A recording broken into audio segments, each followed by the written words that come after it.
अगर आप इसी तरह की हॉरर और रहस्यमयी कहानी सुनना या देखना पसंद करते हैं तो हमारे रियल टॉक कहानी चैनल को सब्सक्राइब करें और वीडियो को लाइक करें, शेयर करें। एक शानदार पहाड़ी रास्ता, चारों तरफ धुंध छाई हुई है। एक खूबसूरत पुराना हेरिटेज रिजॉर्ट दिखता है जो बिल्कुल सुनसान जगह पर बना है। हनीमून यानी दो दिलों के मिलन का वो हसीन वक्त जहां नए जोड़े अपनी नई जिंदगी के ख्वाब बुनते हैं। समीर और प्रिया ने भी अपनी शादी के बाद एक पुराने खूबसूरत हिल स्टेशन के हेरिटेज कॉटेज को चुना। वो दोनों दुनिया से दूर सिर्फ एक दूसरे के साथ वक्त बिताना चाहते थे, पर उन्हें नहीं पता था कि उस कॉटेज में उनके अलावा कोई और भी उनका इंतजार कर रहा था।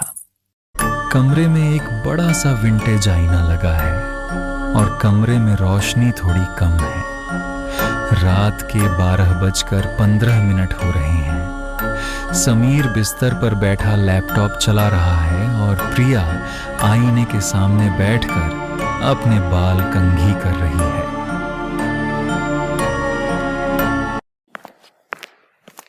समीर, क्या तुम्हें नहीं लगता कि यह कमरा कुछ ज्यादा ही ठंडा है?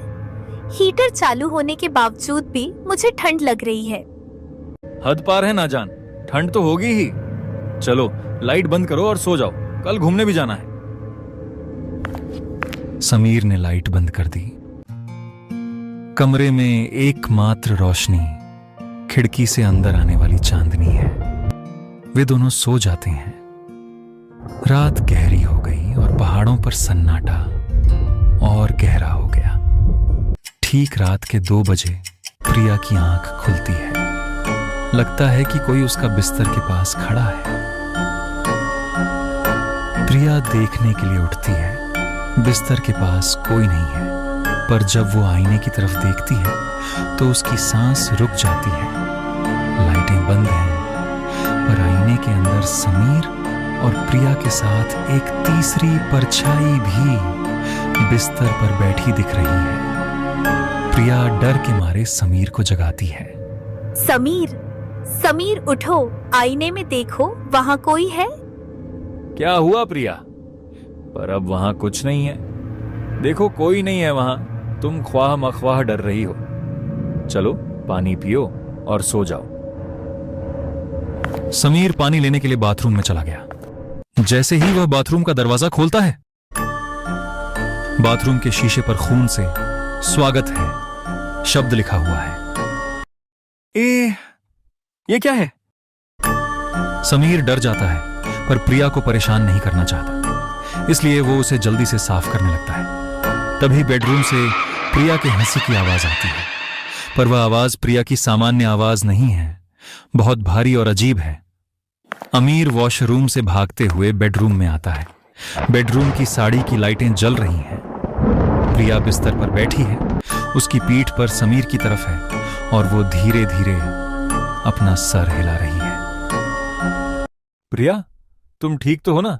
ये कैसा मजाक है? प्रिया धीरे से पीछे मुड़ती है। उसका चेहरा बदल चुका है।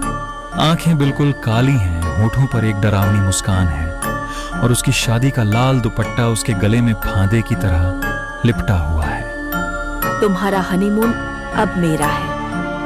ये मेरा कमरा है और जो भी यहाँ आता है वो कभी वापस नहीं जाता। प्रिया, होश में आओ, तुम्हें क्या हो गया है?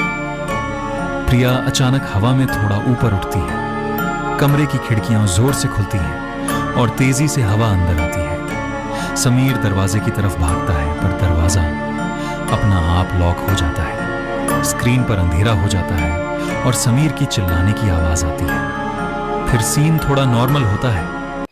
दिन का वक्त है। रिजॉर्ट का मैनेजर और कुछ पुलिस वाले हमारे कॉटेज के बाहर खड़े हैं। साहब, मैंने पहले ही मना कर दिया था कि रूम नंबर 103 मत लो।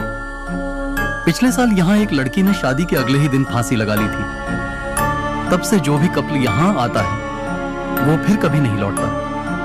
कमरा बिल्कुल खाली है, पर आईने पर अब खून से 2 नए नाम लिखे हैं। समीर और प्रिया, और आईने के अंदर उन दोनों की आत्माएं रो रही हैं जबकि उनके पीछे वो भूत खड़ा हो रहा है।